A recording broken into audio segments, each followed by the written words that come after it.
would you want a Gaddafi or an Arafat or a Castro to be a future president of South Africa?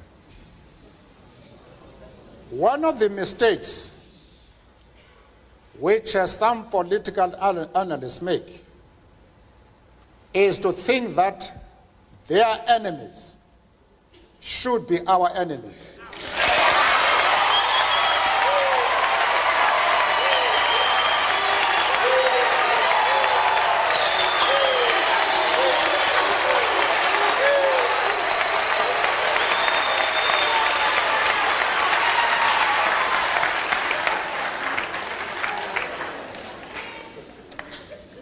That we can and we will never do. We have our own struggle which we are conducting.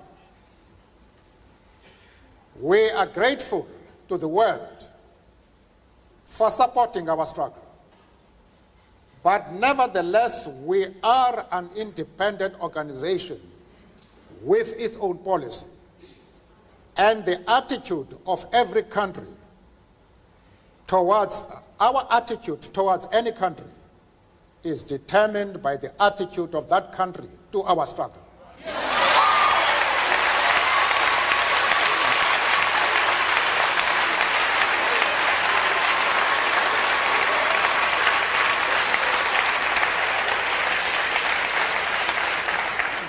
Yasser Arafat,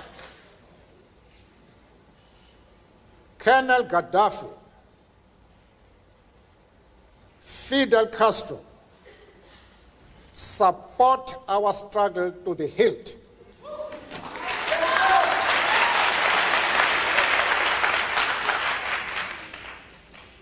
There is no reason whatsoever why we should have any hesitation about hailing their commitment to human rights as they are being demanded in South Africa.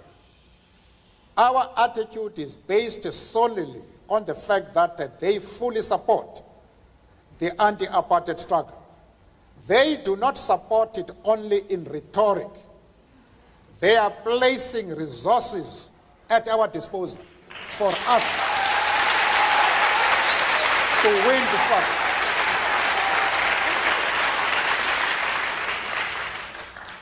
That is the position. Having said that, I think I would be dishonest if I did not express profound disappointment with the answer that Mr. Mandela gave to the previous question, because it suggests a certain degree of amorality. It suggests that what these people do in their own countries, what a Gaddafi does in Libya, what a Castro does in Cuba, is totally irrelevant, even in terms of the issue of human rights, as long as they support the cause of the ANC. I hope that is not what Mr. Mandela meant, and I would hope that he would clarify that issue further. Mr. Mandela. And at the same time, want me to be involved in the internal affairs of Libya and Cuba.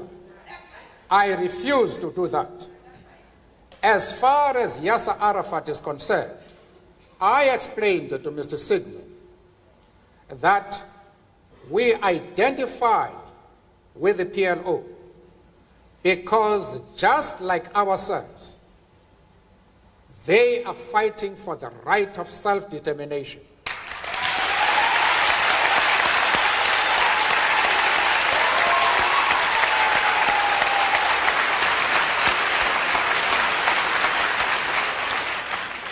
I went further, however, to say that the support for Yasser Arafat in his struggle does not mean that the ANC has ever doubted the right of Israel to exist as a state legally.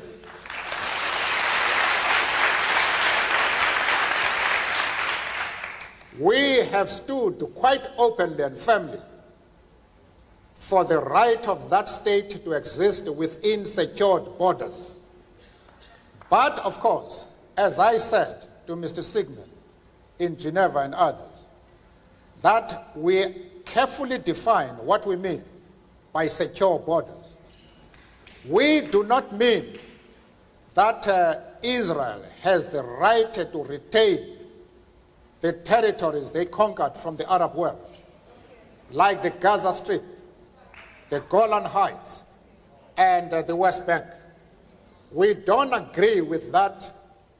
Those territories should be returned to the Arab people.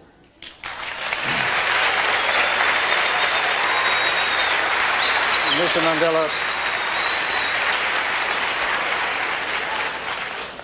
I also explained to Mr. Sigmund and company that in our organization we have Jews.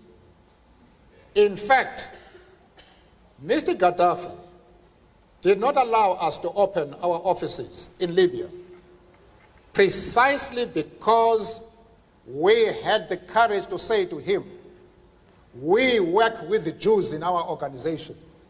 And he didn't allow us to open an office until February this year, when he had to accept us as we are. We are not prepared to be swayed by anybody. We have an independent policy which we assert no matter with whom we discuss. The Jewish leader have any doubts about our stand, I am prepared to address them and to allay their concern, because they are a very important community both in South Africa and, of course, in the States. And I'm prepared to iron out any differences that might exist, but they must know what our stand is. Arafat is a comrade in arms, and we treat him as such. And as I have said, we have many Jews, members of the Jewish community in our struggle, and they have occupied very top positions. But that does not mean to say that the enemies of Israel are our enemies. We refuse to take that position. You can call it being political or a moral question, but for anybody who changes his principles depending on whom he is dealing, that is not a man who can lead a nation.